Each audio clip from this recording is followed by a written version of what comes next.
historia de Joanne Rowling se asemeja mucho a la de un cuento de hadas. Todo comenzó el 31 de julio de 1966. Hija de una madre aficionada a la lectura y de un padre maestro, se crió en Chipping, un lugar de Escocia cerca de Bristol. De chica, ella se autodenominó como una niña insegura y angustiada, con un estilo parecido al de Hermione, aunque no tan estricta como ella. De niña, contó su primer cuento a su hermana pequeña Dee. En una historia, Dee caía en una madriguera de conejos que le daban fresas. El primer cuento que escribió lo protagonizaba un conejo llamado Conejo. Se enfermaba de sarampión y le visitaban sus amigos animales.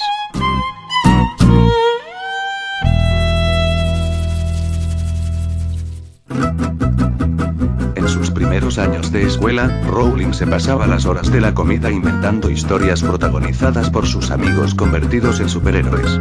Y siempre acababan con un continuará. En la secundaria conoció a su mejor amigo. Según ella dice, Ron está inspirado en parte en él. Allí también conoció a la señorita Shepard, profesora de inglés y una gran influencia para su vida. Claro que no toda su secundaria fue color de rosa, también habían profesores prepotentes, en los cuales se basó para hacer el personaje de Snape. Ella admite que no la pasaba bien en las clases de manualidades ya que era pésima para esas cosas. Luego de terminar la secundaria, entró a la Universidad de Exeter, donde estudió durante 4 años idiomas.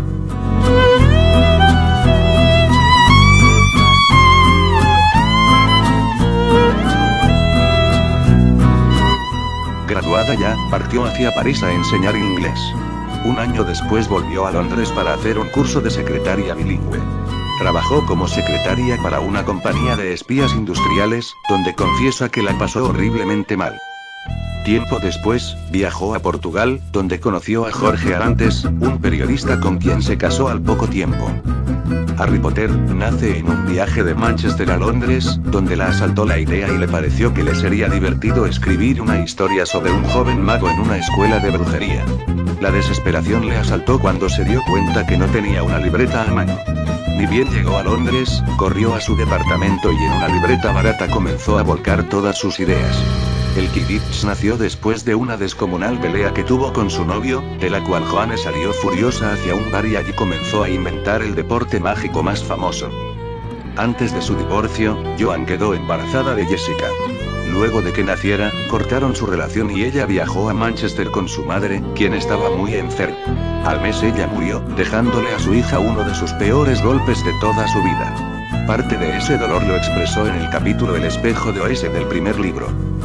La vida se le hizo difícil allí, ya que casi sin dinero en el bolsillo tenía que esperar a que su hija se durmiera para correr a un bar y estirar la tacita de café hasta el absurdo para poder escribir en un lugar con calefacción, mientras Joanne tipeaba una y otra vez enviando su trabajo a diferentes editoriales. Una respuesta milagrosa de Bloomsbury fue el segundo mejor momento de su vida. Pero le exigieron que se agregara un segundo nombre, sus editores pusieron sus iniciales, JK, en la portada de sus libros porque pensaron que los niños nunca comprarían un libro escrito por una mujer. Una editorial norteamericana le pagó una jugosa suma de $150,000, asegurando la publicación de los otros 7 libros.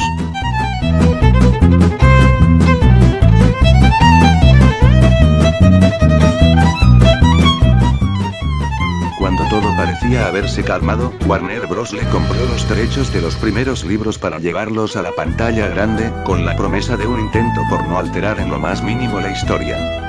Al intentar vender su primer libro, era tan pobre que escribió a máquina 2 copias del manuscrito porque no podía permitirse fotocopiar el original.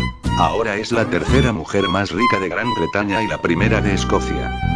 J.K. Rowling no cree en la magia.